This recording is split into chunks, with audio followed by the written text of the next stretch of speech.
Hey everyone, it's Whitney. Welcome to today's video. I am in the city today. I'm sitting in my backyard and I wanted to make some DIY garden markers. This is my third annual garden marker video. I will link the other two videos I made up in the eye and down below if you want to check those out. So on Pinterest, we've all seen the dozens of clay garden markers, the hammered spoon garden markers, and I wanted to put those to the test today as well as make some more wooden garden markers. Now I know the wooden ones in the past have not lasted very long for me, but I think I have a hack to make them last a little bit longer. Welcome to New York City. That's my neighbor playing. Is that a flute? To test out a few of the things that I saw on Pinterest. And if you guys didn't want to make your own, I found some really cute ones on Etsy. I will link those below if you just wanted to buy some and support some smaller DIYers and crafters. Oh my god, I'm crying. If you guys like videos like this, please give it a thumbs up and consider subscribing. I make videos every week on DIY home renovations, thrift flips, home product review, and stuff for your garden. And I also, feature New York City, other backyards, overs, musicians. Okay, let's get into this video.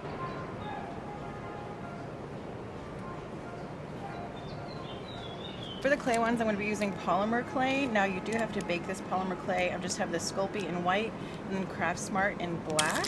For stamps, you can pick these up at Michael's or Joann's. These were just $1. But the only bad thing about cheap stamps is sometimes the little rubber thing can come off. I've lost about 3 or 4 of the little rubber things. So if you're going to do a lot of projects, you can get a set like this. I got this on Amazon.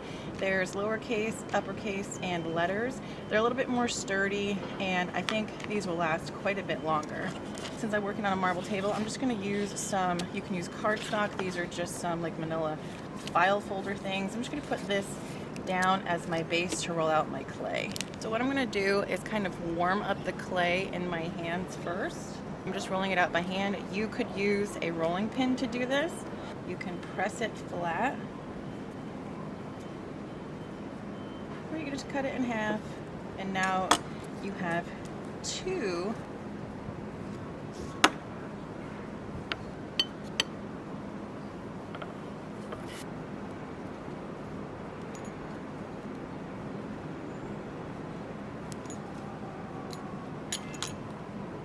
So here are 2 different ways. You can roll it out like these two, or you can roll it out with a rolling pin or something like that, and then just cut it with a pizza cutter. So this is a little bit more perfect looking. It's a little bit more handmade looking. Now let me show you a couple ways that you can use your stamps. You can just get a little ink pad like this. I have it in black. Now, archival ink will probably work the best, but this is the only ink I have on hand, so this is what I'm going to use. But if you're going out to buy ink, I would search for something that is kind of like an archival ink. There are a ton of different ways that you can write your letters on here. You can do it vertically, you can do it top down, you can do it bottom up. I'm going to show you 3 different ways. So let's start with vertically. After you make your first stamp, just go ahead and take a paper towel and blot off your little stamper. All right. So that is the vertical way.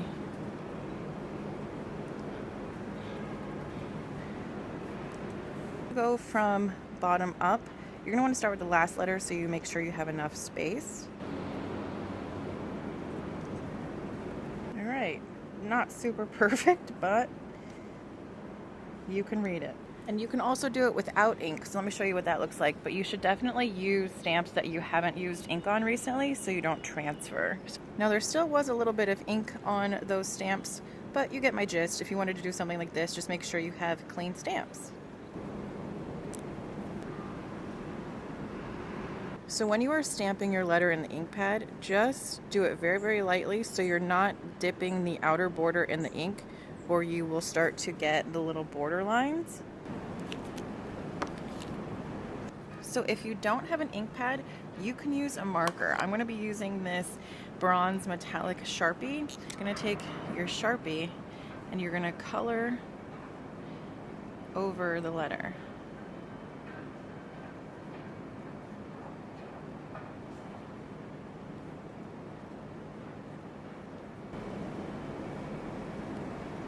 So it works pretty good on the black. It works okay on the white. So that's an option. If you didn't have an ink pad and you just had a marker laying around, you could definitely do it with a marker.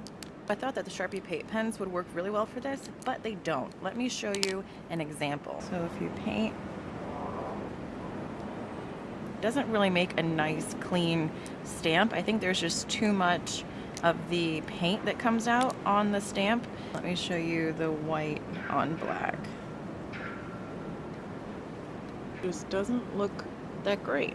So with our slabs, we're gonna put some wire in it so it can stand up. Just cut a piece of wire, straighten it out to the length that you want.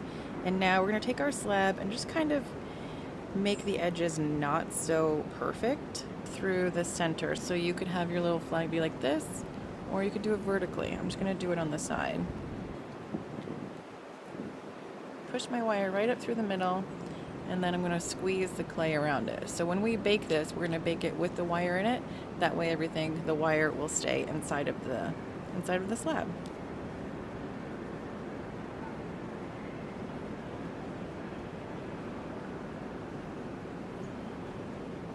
Now if you want, you can bake these and then just use a Sharpie paint pen to write on top, or you can stamp your letters in now before you bake it.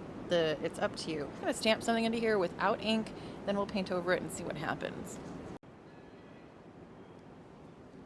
I have all of my little clay markers lined up on a baking sheet, and I'm just going to be baking it on top of this like cardstock file folder. I don't have parchment paper. Parchment paper would probably be the best. You could probably use tin foil, but online it said that you could use cardstock. So I'm gonna try this out. Hopefully it doesn't catch on fire, and hopefully it's fine. Bye-bye, see you in a half hour. I just took them out of the oven. They're looking really good. And that cardstock folder thing is not burnt. It looks great.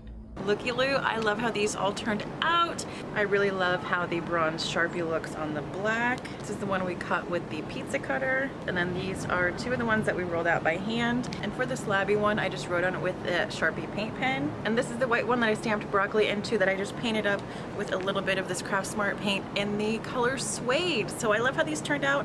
Let's move on to the wood ones. If you're gonna be working with wood in the garden, you're gonna wanna get something that is a little bit thicker, probably about 1/4 of an inch, because the thinner they are, the more rapidly they deteriorate. So if you're gonna do wood, you're gonna wanna seal it. Now, in my video I did before, I had someone comment that you can use linseed oil as a natural sealant for wood, so we're gonna try it. So I picked up this linseed oil at Michael's. Now this is kind of a linseed oil additive that you use when you're working with oil paint, but I'm pretty sure it's the same that you would get at the hardware store to seal wood, so we're gonna try it.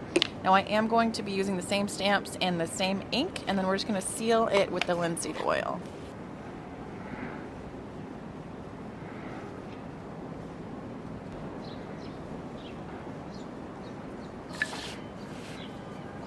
I'm just going to take a paper towel and this linseed oil, and on the part that doesn't have the ink, I'm going to wipe it. But on the part that does have the ink, we're just going to dab over it so it doesn't smear.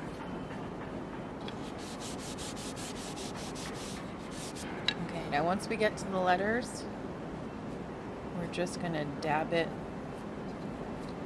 the oil over top. Make sure you seal all of the edges. Now I'm going to let this top part dry, we'll flip it over, and we'll do a coat on the back.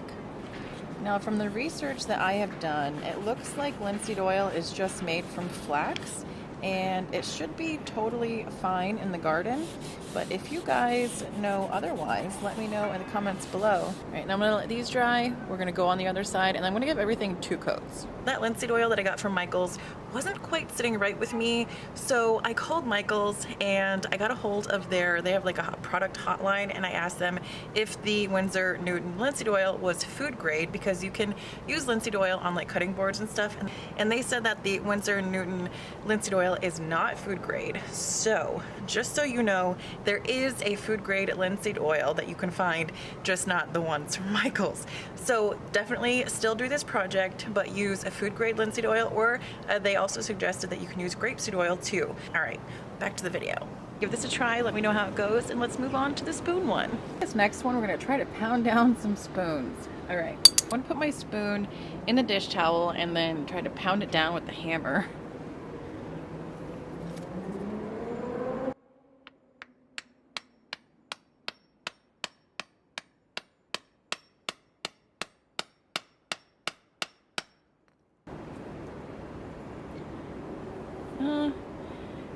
kind of getting a little flat.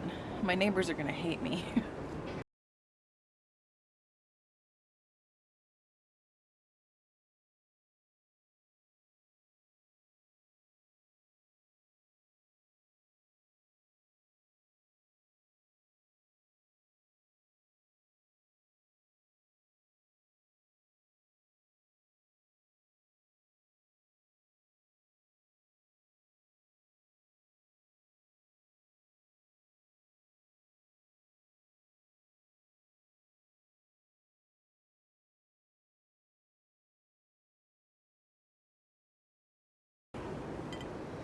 All right, I think that's pretty good. Got these metal stamps from Amazon. They are 6 millimeters, 1/4 of an inch. They're kind of small. I thought they would be a little bit bigger, but we're gonna try it out.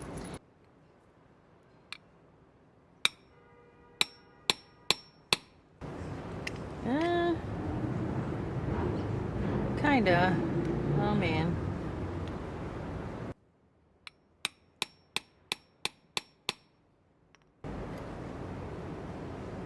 It's not really working that great. Let's see. Let's just move on to another letter. Well, the T kind of worked. I think the hammer and spoon thing is kind of a bust. It's a lot of work, and it just doesn't look that great. So I would say this is a pass. So the spoon ones definitely did not work out for me. This one was really hard. My hand hurt after hammering these. The stencils didn't really work. If you guys know how to do this better, let me know in the comments below and maybe I'll try it again. But for me, this was a dud. All right, thank you for joining me on today's video. I hope you like and subscribe, and I will see you guys next week. All right, bye.